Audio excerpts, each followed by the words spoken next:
기도합니다.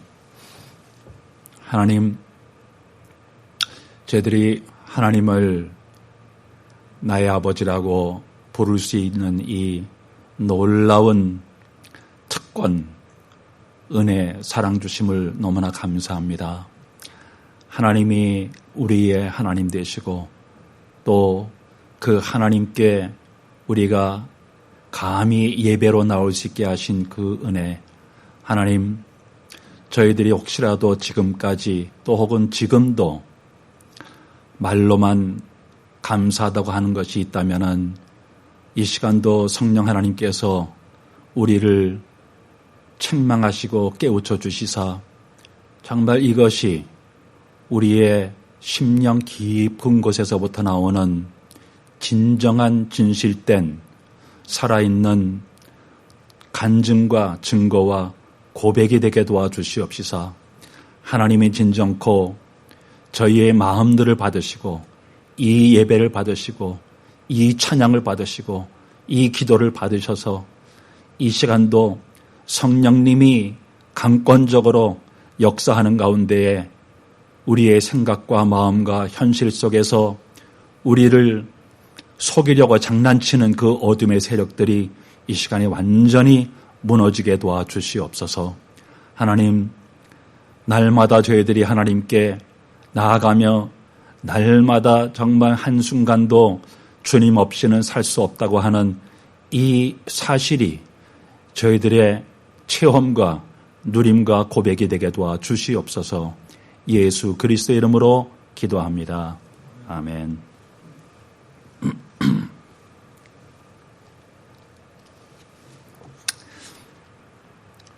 오늘 주시는 하나님의 말씀은 요한복음 4장 19절로부터 30절까지입니다. 여자가 이르되 주여 내가 보니 선지자로소이다. 우리 조상들은 이 산에서 예배하였는데 당신들의 말은 예배할 곳이 예루살렘에 있다 하더이다. 예수께서 이르시되 여자여 내 말을 믿으라. 이 산에서도 말고 예루살렘에서도 말고 너희가 아버지께 예배할 때가 이르리라. 너희는 알지 못하는 것을 예배하고 우리는 아는 것을 예배하노니 이는 구원이 유대인에게서 남이라. 아버지께 참되게 예배하는 자들은 영과 진리로 예배할 때가 오나니 곧 이때라. 아버지께서는 자기에게 이렇게 예배하는 자들을 찾으시느니라. 하나님은 영이시니 예배하는 자가 영과 진리로 예배할지니라. 여자가 이르되 메시아 곧 그리스도라 하는 이가 오실 줄을 내가 아노니 그가 오시면 모든 것을 우리에게 알려주시리이다. 예수께서 이르시되 네게 말하는 내가 그라 하시니라. 이때에 제자들이 돌아와서 예수께서 여자와 말씀하시는 것을 이상히 여겼으나 무엇을 구하시나이까 어찌하여 그와 말씀하시나이까 묻는 자가 없더라. 여자가 물동이를 버려두고 동네로 들어가서 사람들에게 이르되 내가 행한 모든 일을 내게 말한 사람을 와서 보라. 이는 그리스도가 아니냐 하니 그들이 동네에서 나와 예수께로 오더라. 아멘.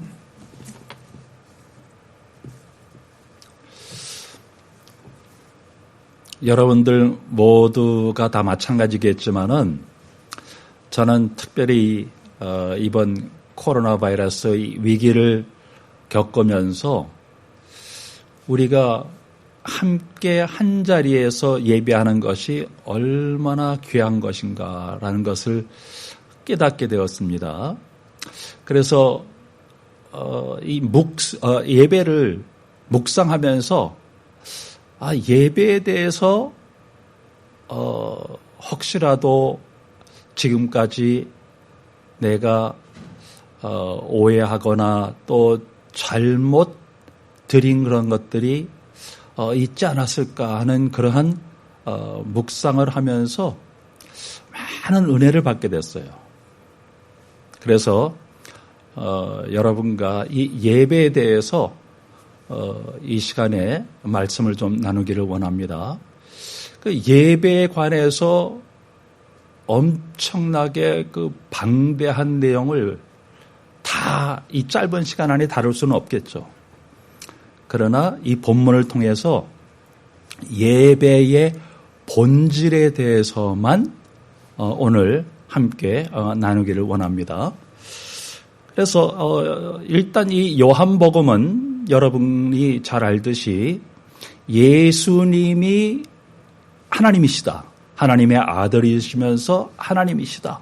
그래서 그 예수님을 우리의 하나님으로, 구세주로, 주인으로 믿게 되어질 때 영원한 생명을 얻게 된다라는 것을 이 사도 요한은 많이 강조를 하고 있습니다. 그런데 오늘 본문, 특별히 오늘 본문에서는 사마리아 수가성 여인과 예수님이 이제 대화하는 가운데에 참된 예배가 무엇인가라는 것을 우리가 깨달을 수가 있어요.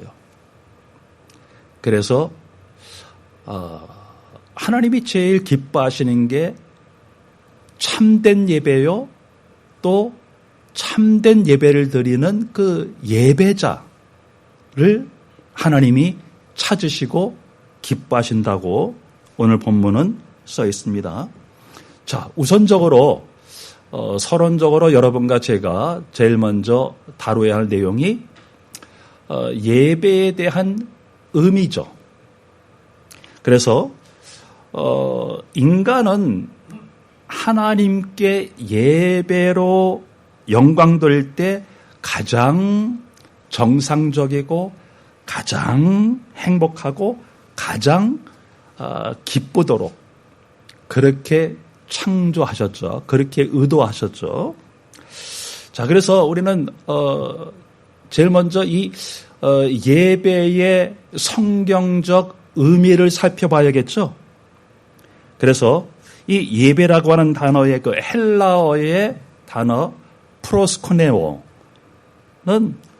얼굴을 완전히 땅바닥에 납작 엎드려지는 그 경외, 그런 의미래요. 얼굴을 완전히 코가 바닥에 땅바닥에 닿도록 넓적 엎드려져서 하나님께 드리는 경외. 자, 그런데 또 이 예배의 단어의 영어 여러분 잘 아시죠? worship. 그 worship이라고 하는 그 단어는 제일 먼저 그 worth, 값있다, 혹은 값어치 높다, 가치 있다라고 하는 단어와 ship.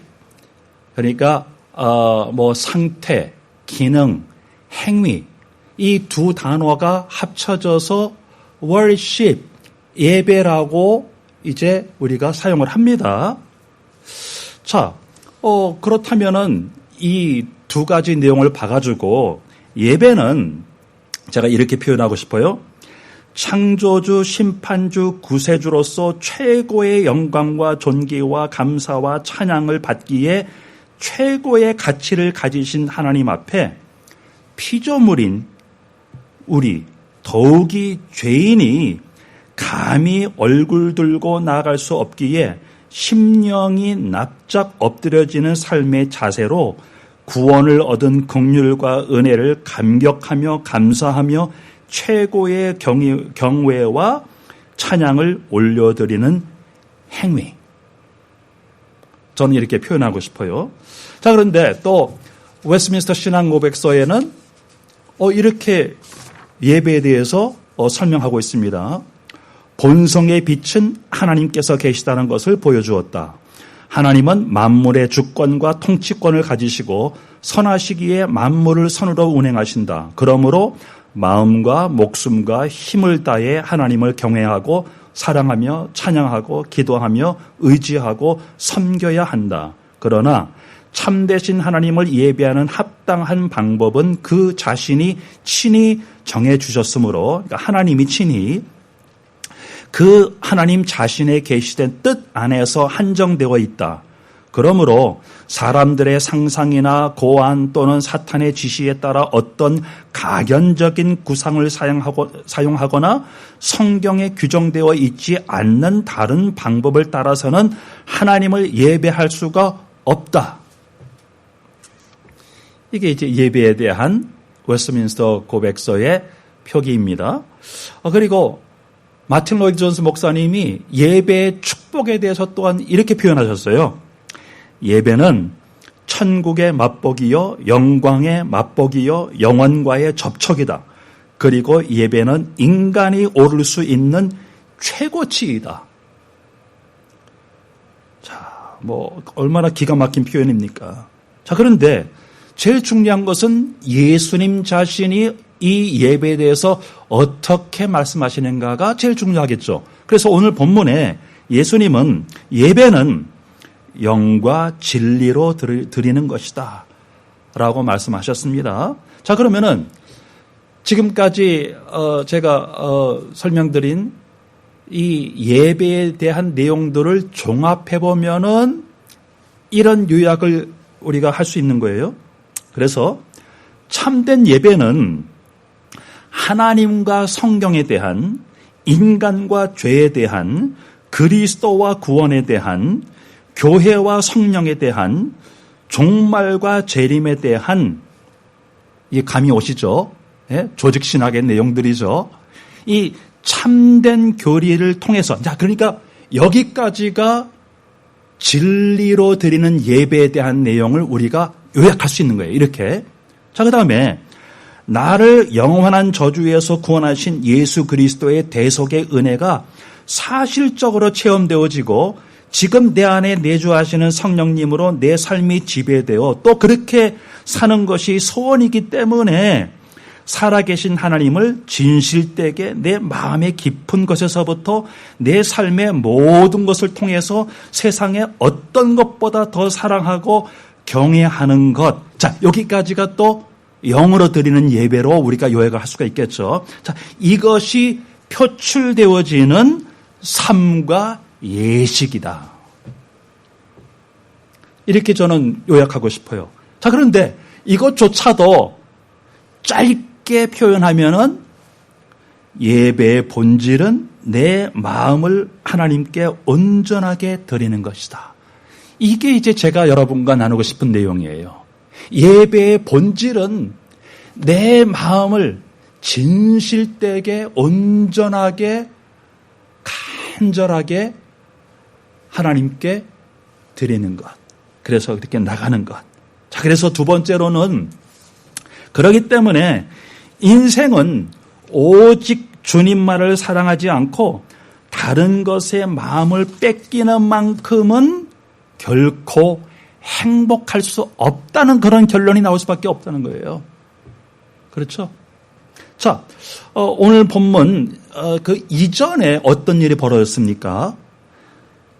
그 4장 1절서부터 보면은 예수님은 이 사마리아 수가성 여인을 만나기 위해서 의도적으로 이제 이 사마리아라고 하는 그 이방 나라 지역으로 이방인들이 주로 사는, 그래서 유대인들이 상종을 안 하는, 그래서 의도적으로 다른 데로 거꾸로 이렇게 돌아가야 하는 그런 상황에서 예수님이 일부러 이 여인을 찾아서 오시는 거예요. 그리고 의도적으로 그 운물가에서 이 여인에게 물을 달라고 하시죠. 그 다음에 이제 대화가 진전이 되면서 의도적으로 또 남편을 데리고 오라고 그러죠. 그러니까 예수님 벌써 다 아시는 거예요. 이 여인의 삶을, 이 여인의 과거를, 그래서 의도적으로 이 여인의 과거를 들추어 내시면서 결국에는 이 여인이 지금 행복하지 않다는 것을 끌어내시기 위해서 유도하고 계시는 거죠. 자, 그러면은 여기에서 우리는 이 여인의 영적인 상태에 대해서 어느 정도 우리가 추론할 수가 있습니다. 자, 제일 먼저는 남자를 5번씩이나 바꿨어요. 남편이 5이 있었는데 지금 사는 남자는 또 남편도 아니에요. 자, 이런 사실을 통해서 아마도 이 여자는 참 외모로 굉장히 그 예쁜 여자였겠다라고 하는 그런 추측이 이제 가겠죠. 추측입니다. 자, 그래서 이 여인은 외모 중심 내지는 자기 과시, 그리고 또 육신적인 것을 통해서 사랑받고 싶은, 인정받고 싶은 마음, 또 육신적인 정욕, 지배욕구, 배신에서 온 상처, 그렇죠? 한 남자도 아니고 두 번째, 세 번째, 네 번째, 다섯 번째, 여섯 번째 오는 과정 속에서 얼마나 배신감도 느꼈고 상처도 있었겠습니까? 자, 그런데 그런 것을 통해서 분노, 시기심, 외로움, 의심, 의부증, 다 우리가 적용시킬 수 있겠죠. 대리만족. 자, 그리고 두 번째로 사람들이 없는 대낮에 물을 길러 온 곳. 이거를 시에스타라고 표현할 수 있죠. 자, 그런 것을 보아서 그러니까 사람들이 움직이지 않는 그런 시간이에요.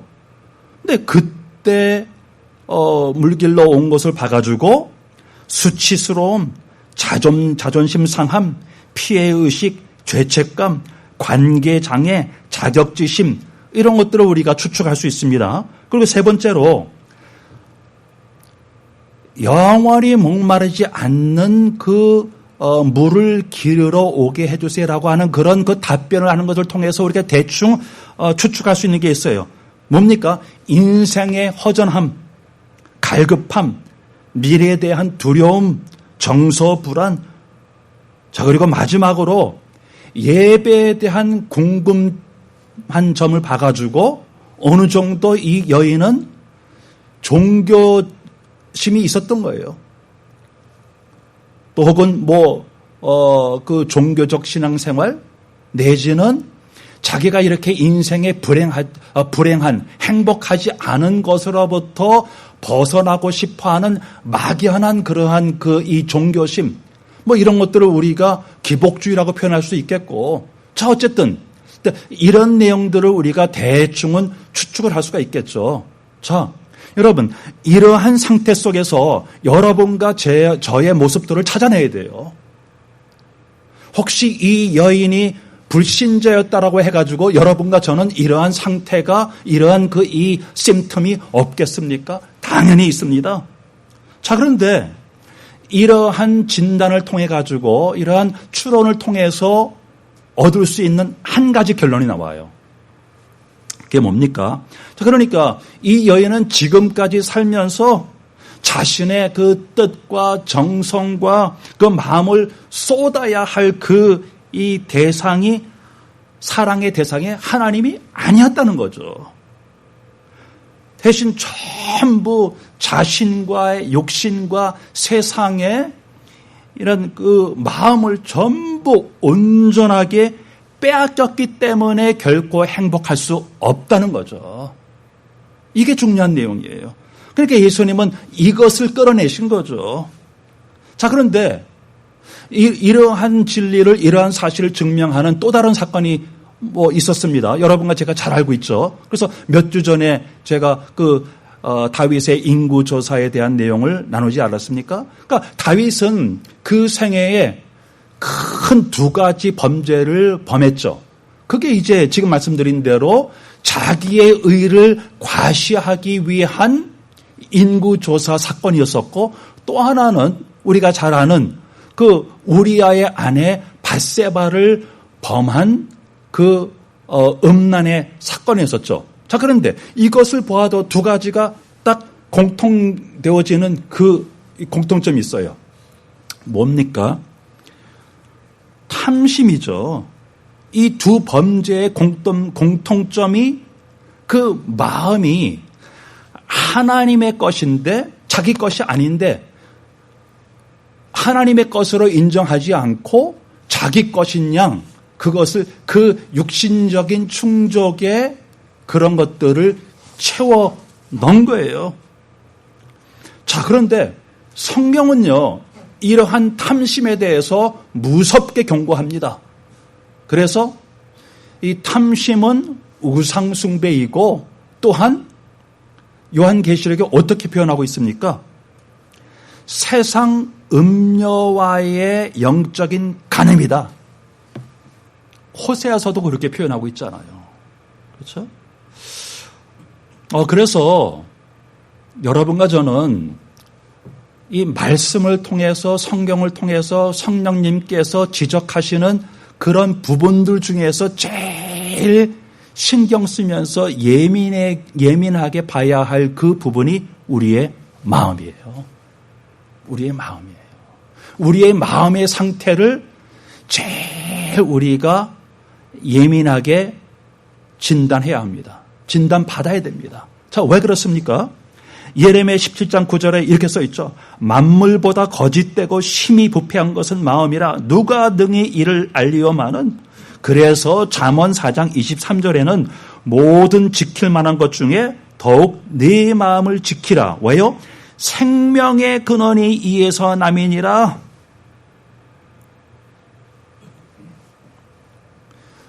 여러분, 우리 그 사람이라고 하는 그 인간의 인격의 핵심 좌소가 무엇일까요? 그게 마음이에요. 그러니까 죄를 졌다, 또 혹은 죄가 들어왔다. 그 죄가 도대체 무엇을 타락시키고 부패시키고 그 다음에 그 죄가 도대체 어디에 자리 잡습니까? 그게 마음이라는 거예요. 또 상대적으로 우리가 구원받아서 그 새 사람의 새 생활을 우리가 이제 누리게 되는데 그 새 사람의 새 생명의 그 누림의 시작이 어디부터 되어질까요? 역시 마음이에요. 마음이에요. 자, 그래서 이러한 내용을 우리가 간과하고 그 마음의 상태가 이렇게 중요한데 거기에 대해서 정작 제일 잘 모르는 게 우리 자신들이 내 마음을 잘 몰라요. 그리고 내 마음에 대해서 신경을 안 써요.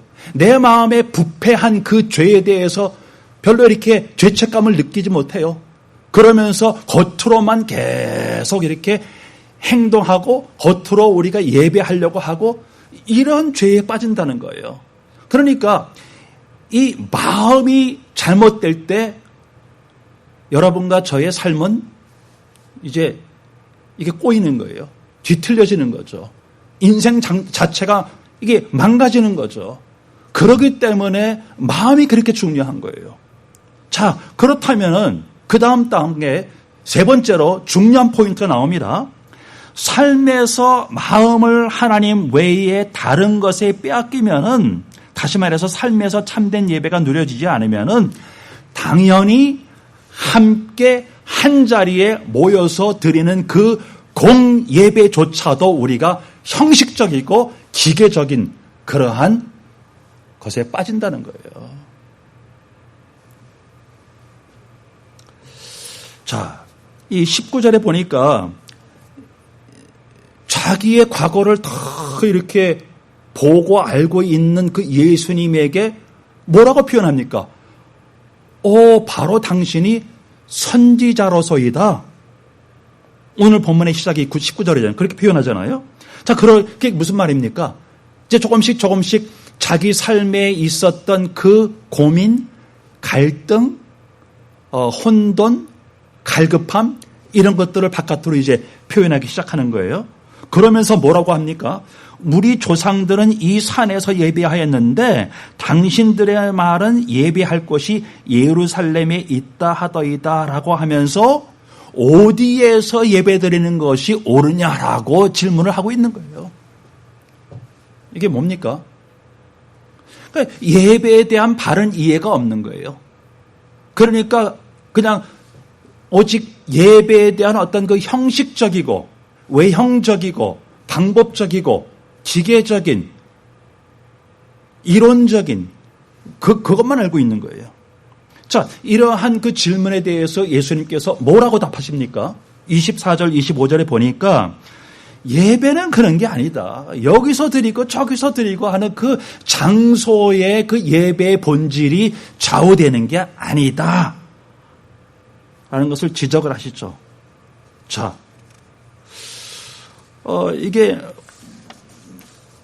무슨 의미입니까? 말씀드린 대로 그 예배에 본질되어지는 그 마음이 온전하게 하나님에게로 그 하나님을 만나서 하나님에게로 온전하게 나아가지 못하면은 공예배조차도 이렇게 형식적이고 기계적으로 전락될 수밖에 없다라고 하는 그런 포인트잖아요. 자, 그런데요. 여기에서 여러분과 저는 잠깐 스탑을 해야 돼요. 그러면서 아주 심각한 고민을 해봐야 됩니다. 자, 왜 그러냐면요. 이런 식으로 형식적이고 기계적인, 그래서 감각도 없고 진실됨도 없고 또 그 다음에 정말 하나님이 기뻐하신다고 하는 이 마음에서부터 우러나오는 그런 이 예배가 아닌 형식적인 예배 생활을 내가 하고 있다라고 하는 것에 대한 감각이 없는 게 이게 더 심각한 거예요. 거기에 대해서 고민을 안 해요. 거기에 대한 갈등이 없어요. 그냥 나가는 거예요. 그냥 함께 예배 드리고 우리가 매번 이렇게 예배 드리면 예배 드린 것으로 이렇게 지나가는 거예요. 그러니까 지금 내 마음의 상태, 예배로 나갈 수 있는 하나님이 기뻐하시는 그 마음의 상태가 어떠한 것인가에 대한 그 고민이 없는, 갈등이 없는 그 안일함. 자, 그런데요. 이렇게 되면 벌써 영적인 상태가 벌써 심각한 그런 질병에 이게 지금 빠져 있는 겁니다. 그런데 여러분, 그 예배에 대한 문제가 여기서 끝날까요? 본질서부터, 시작서부터 마음이 지금 내가 다른 데 빼앗겼고 하나님께 온전하게 그것이 나가지 못하는 상태에서 형식적이고 기계적인 그런 예배에 빠졌는데 또 그것조차도 이 예민함이 없는 그 안일함 자체가 그게 답니까? 그게 다가 아니에요. 구원은 받았는데 실제적인 그 구원의 감격을 못 누리는 거죠. 하나님은 만났는데 그 하나님을 내가 못 누린다는 얘기예요. 그 하나님이 성령으로 내 안에 지금 계시는데 그 성령 하나님을 인격적으로 실제적으로 1대1로 매 그 환경 속에서 지속적으로 동행하면서 교제하는 그 구원의 누림이 없다는 거죠. 자, 여러분, 다윗을 보세요. 성령 하나님께서 다윗에게 네가 어떤 죄를 졌는지 밧세바를 범한 그 탐심의 죄에 대해서 아주 통곡하면서 회개합니다. 그런데 거기서 끝나지 않죠. 우리가 자세히 보면은 다윗의 그 애통함은 그 죄에 대한 심각한 그런 고통도 있지만은 그것 때문에 이전처럼 아주 친밀하게 1대1로 깊게 누렸던 그 하나님과의 교제를 잃어버린 것에 대한 애통함. 그게 너무너무 슬픈 거예요. 그게 바로 시편 51편 10쪽에 정한 마음을 창조하시고 내 안에 정직한 영을 새롭게 하소서. 나를 주 앞에서 쫓아내지 마시며 주의 성령을 내게서 거두지 마소서. 주의 구원의 즐거움을 내게 회복시켜 주시고 자원하는 심령을 주사 나를 붙드소서. 여러분, 이게 왜 이렇게 중요할까요? 시작서부터 하나님은 우리를 당신의 형상을 따라서 창조되어진 영적 존재로 만드셨어요. 뭐 때문에요? 뭐 때문에요?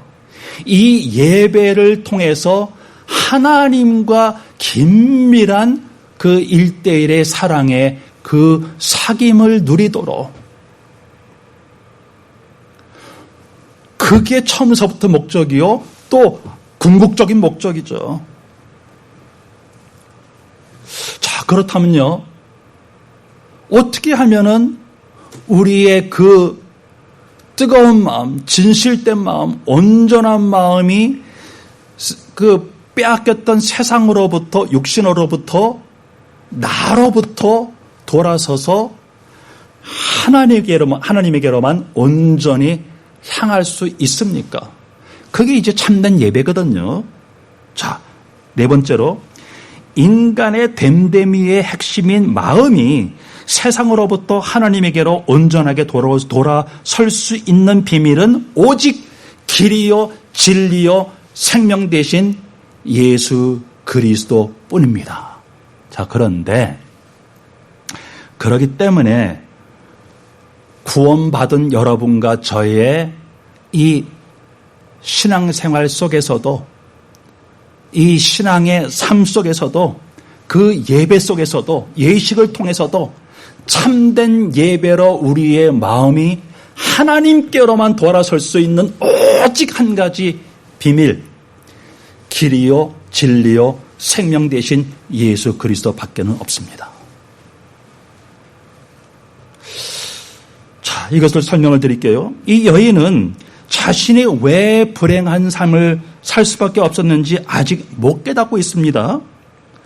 그렇기 때문에 하나님이 받으시는 예배의 중요성의 그 좌우가 이 형식적이고 장소에 있다고 그렇게 오해를 하고 있는 거예요. 그런데 예수님은 그게 아니다. 예배의 본질은 장소가 아니고 형식이 아니고 그러한 방법이 아니다. 예배에서 제일 중요한 것은 그 예배를 받으시는 그 대상을 만나는 것이다. 우리의 예배를 그 받으시기에 합당하시고 받으시기를 기뻐하시는 그 하나님을 만나는 게 중요하다. 그 하나님 만날 수 있는 그 길 대신 예수 그리스도, 그분을 만나는 게 중요하다. 그분이 예배의 대상이다. 그 얘기를 하고 계시잖아요. 25절에 여인이 뭐라고 합니까? 메시아 곧 그리스도라 하는 이가 오실 줄을 내가 아노니 그가 오시면 모든 것을 우리에게 알려주시리이다. 그러니까 뭐 어떤 장소가 옳고 뭐 어떤 방법이 옳고 또 뭐 그런 아직도 그 생각에 지금 잡혀 있는 거예요. 자, 그런데 예수님께서 거기에 대해서 제일 중요한 답을 하십니다. 26절에 네게 말하는 내가 그러라. 여기에서 이 여인의 삶의 모든 답은 풀립니다. 모든 그 혼돈과 그 모든 방황은 거기에서 끝이 납니다. 획기적인 근본적인 변화가 이루어지는 것이죠. 자.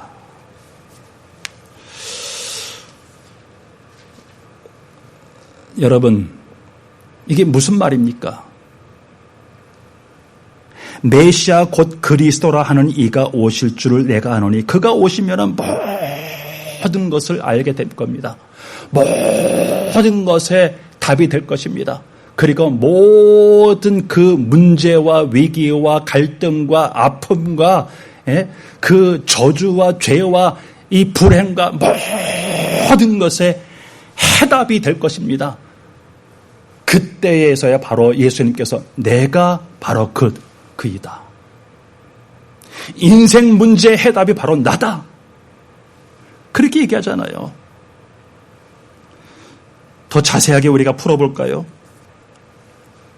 여러분과 제가 이 여인이 그 자신과 육신과 세상에 빼앗겼던 그 마음을 이제는 돌려서 그 마음이 완전히 온전하게 붙잡혀져서 불살라져야 할 그 대상 바로 메시아 그리스도란 얘기예요.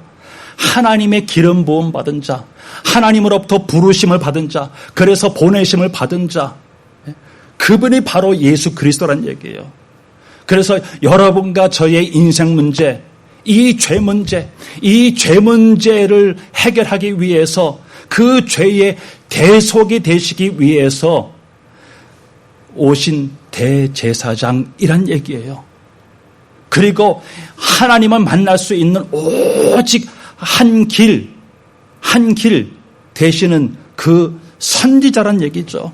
우리 인생의 그 문제를 조종하고 있는 그 저주와 이 죄, 그 어둠, 지옥, 그 배경에서 우리를 괴롭히고 있는 우리의 원수 마귀를 때려보시는 이 왕 중의 왕, 바로 예수 그리스도란 얘기죠.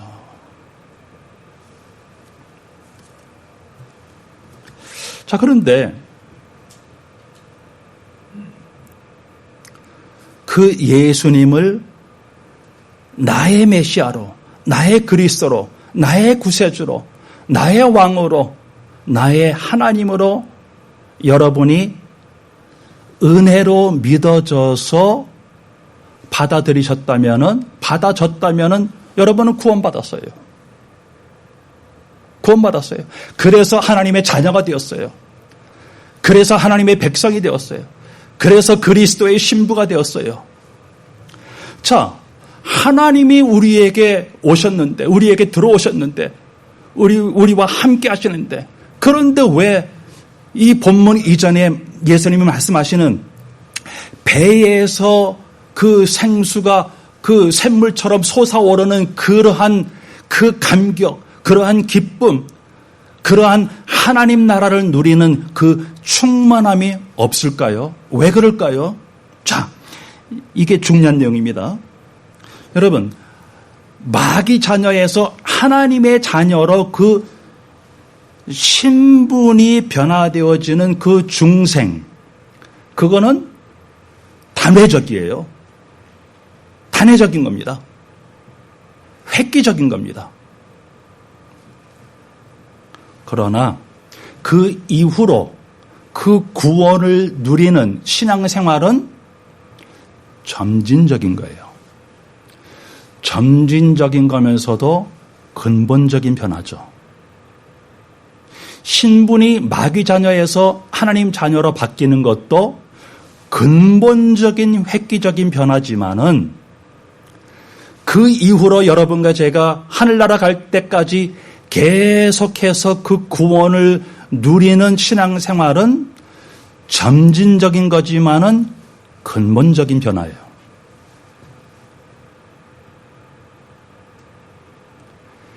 획기적인 변화가 될 수도 있습니다. 이 신앙생활과 성화의 과정이.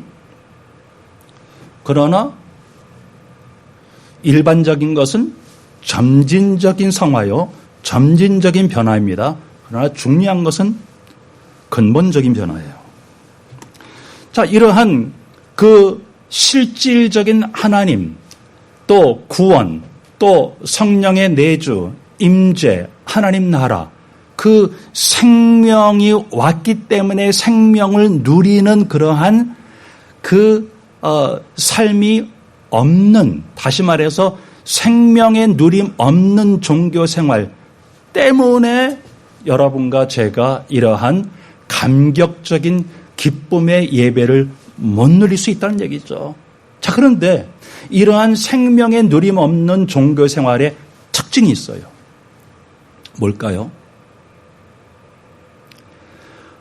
내가 죄인이고 나의 죄 때문에 하나님이신 예수님이 나 대신 그 죄값을 치르기 위해서 십자가에서 죽으시고 부활하셨다라고 하는 것도 사실적으로, 인격적으로, 실제적으로 다 받아들여졌어요.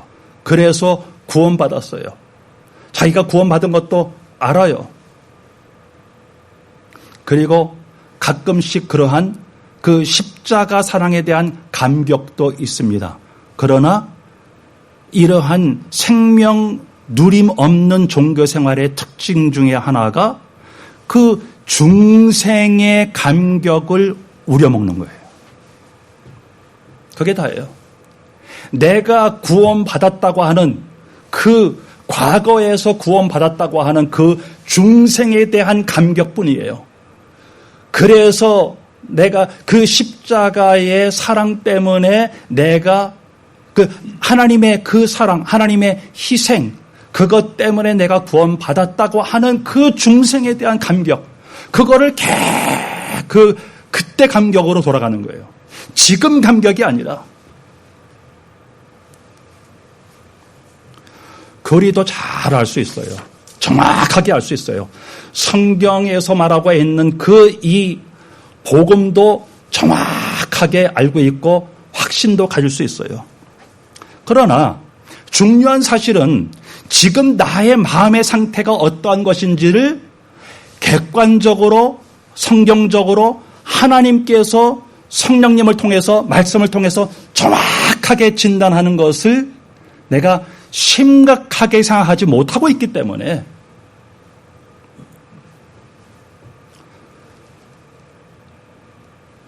지금 복음이 나에게는 그렇게 필요하지가 않은 거죠.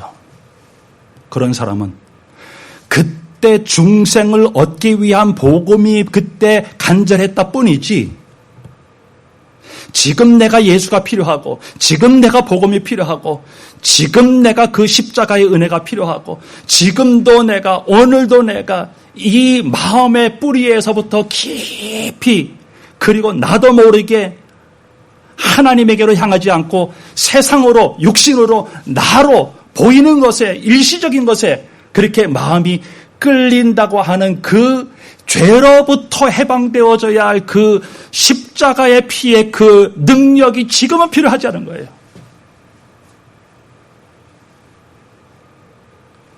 그러니까 감격이 없는 거죠. 그러니까 기쁨이 없는 거죠. 이 말은 또한 부활의 감격이 그때뿐이었지. 그리고 그 부활의 감격이 그냥 추상적이지. 지금 그 체험을 못하는 거예요. 지금 그 부활의 이 감격에 대해서 누리지 못하는 거예요. 여러분, 이렇게 되면은 지금 나에게 임한 하나님의 나라를 실제적으로 누리지 못하기 때문에 앞으로 완성되어질 그 하나님의 나라에 대한 소망도 막연합니다. 막연하게 되어져요. 믿기는 믿죠. 확실히 기다리죠. 그러나 거기에 대한 간절한 소망은 없죠. 이러한 것에 대해서 우리 주님은 사도 바울을 통해서 어떻게 얘기하십니까? 로마서 12장 1, 2절에 그러므로 형제들아 내가 하나님의 모든 자비하심으로 너희를 권하노니 너희 몸을 하나님이 기뻐하시는 거룩한 산 제물로 살아있는 제물로 옛날 드린 제물 말고 오늘도 드려야 할 제물로 드리라. 이는 너희가 드릴 영적 예배니라. 너희는 이 세대를 본받지 말고 오직 마음을 날마다 새롭게 함으로 변화를 받아 날마다 변화를 받아 하나님의 선하시고 기뻐하시고 온전한 뜻이 무엇인지 지금 분별해라. 날마다 분별해라. 그리고 날마다 하나님께 감격하고 기쁜 그런 예배로 나가라. 그 얘기잖아요, 지금. 그래서 여러분과 저는 그러기 때문에 주님이 날마다 필요한 거예요. 주 없이 살 수 없네. 죄인의 구주요. 그래서 요한복음 14장 6절에 내가 곧 길이요 진리요 생명이니 나로 말미암지 않고는 아버지께로 올 자가 없느니라라고 하는 그 말씀은 중생에만 적용되어지는 것이 아니라 날마다 성화에도 적용되어져야 할 언약입니다.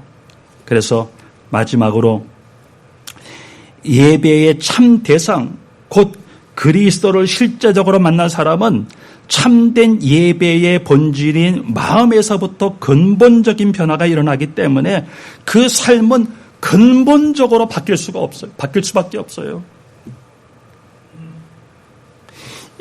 이 오늘 본문의 마지막 부분이 바로 이것을 보여주고 있죠. 사마리아 수가성 여인이 자기의 마음이 완전히 자기 자신과 육신과 세상에 빼앗겼었기 때문에 불행했던 잃어버렸던 혼돈되어진 그 어두움에 그 사단에게 사로잡혔던 그 삶이 그 이유가 무엇이었고 그곳에서부터 빠져나오는 그 해답, 그 길, 그 진리, 그 생명이 바로 자기 앞에 서 있었던 그 바로 유대 남자. 자기들이 막연하게 그냥 그 주소 들어가지고 들은 그 메시아가 오시면은 이 모든 문제에서 자기는 해방된다고 했던 그 기다림, 그 예배의 대상이 바로 자기 앞에 있었던 거예요. 하나님의 은혜죠. 성령의 역사죠. 하나님의 은혜로 그 예수님을 자신의 예배의 대상으로 자기가 온전히 마음을 들여야 할, 이제는 그래서 자기 인생, 남은 인생 온전히 따라가야 할 그 하나님, 그 주님인 것을 발견하고 나서 어떻게 됐습니까? 그 인생은 180도 획가닥 변한 거예요. 이 여인은 물동이를 버리고 동네로 뛰어들어가서 자신이 만난 이 예수님을, 메시아를, 그리스도를 증거합니다. 자, 그래서 말씀을 정리할게요.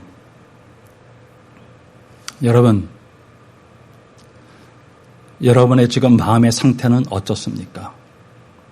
그래서 날마다 여러분은 나는 오늘도 주님 없이는 살 수 없습니다 라고 하는 그런 고백을 하십니까? 또 그 고백이 나옵니까?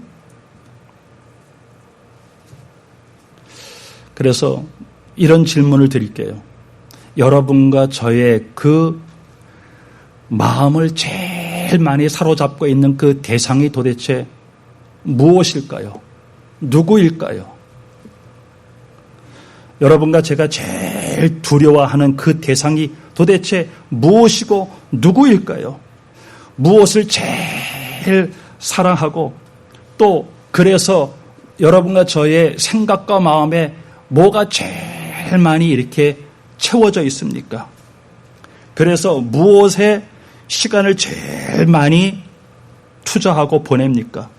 무엇 때문에 여러분과 저의 마음이 이렇게 가슴 조아리고 뜨겁고 감격하고 때로는 눈물이 나오고 때로는 막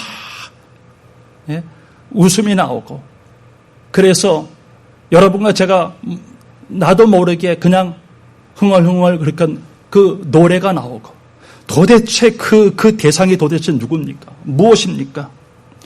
아침에 다 일어나서 여러분과 저의 그 의식이 딱 들어오는 그 순간에 떠오르는 그 첫 단어가 뭡니까? 아니 그 이전에 우리가 그 잠자면서 자주 꾸는 꿈의 그 내용이 도대체 뭡니까? 분명히 여러분과 저의 그 마음을 사로잡고 있는 것이 여러분과 저의 그 의식과 잠재의식과 무의식 속에 깔려 있는 거예요. 그것이 꿈으로도 나오고 그것이 특별히 이 마취 상태에서 나옵니다.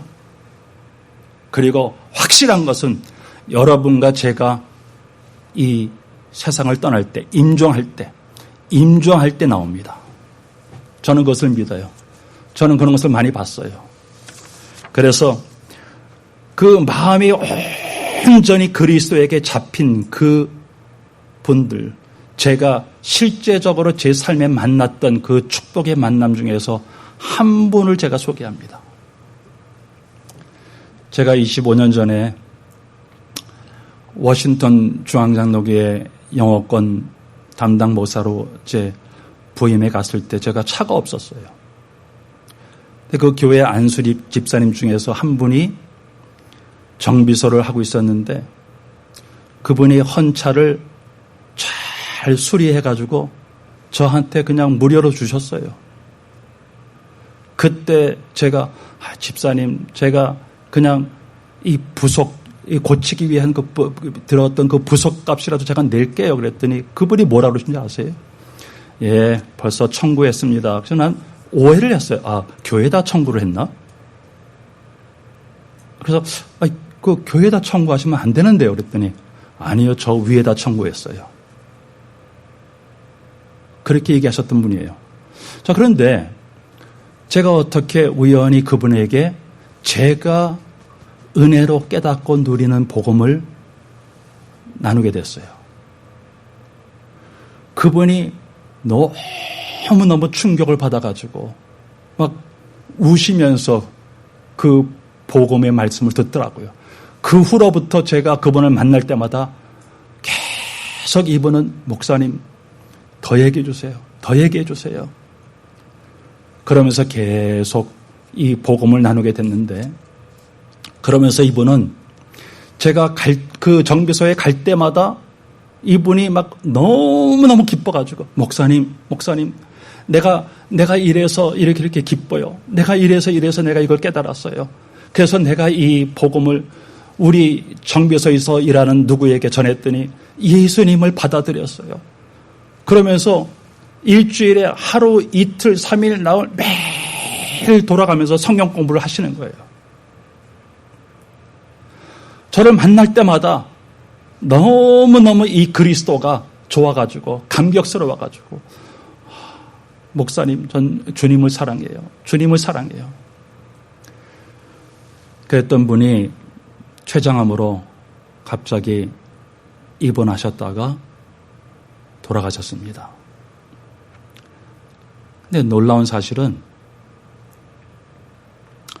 몇 달 동안 코마 상태에 있다가 갑자기 침대에서 벌떡 일어나신 거예요.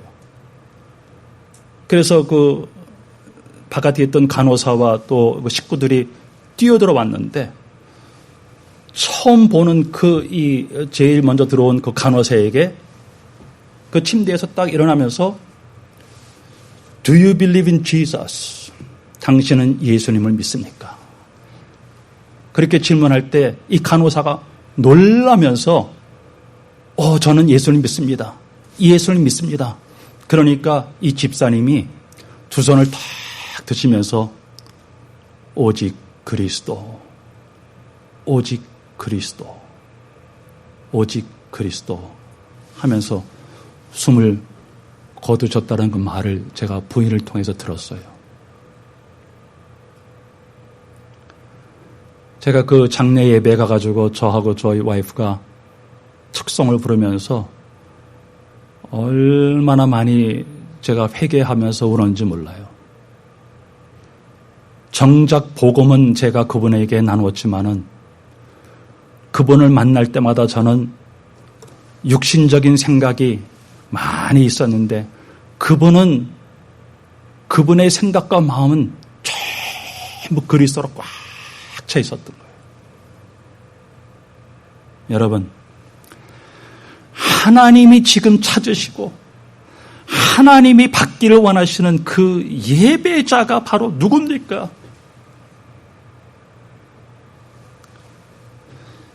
이런 그 마음이 오로지 우리 주님에게로 향하는 그리스도로 꽉 찬 그런 예배자를 찾는 게 아닙니까? 그래서 여러분과 저는 지금서부터 이렇게 우리의 마음이 온전히 하나님에게 붙잡혀지고 하나님 오직 주님만을 위해서 불탈 수 있는 그런 마음이 될 수 있도록 우리가 은혜를 구해야 돼요.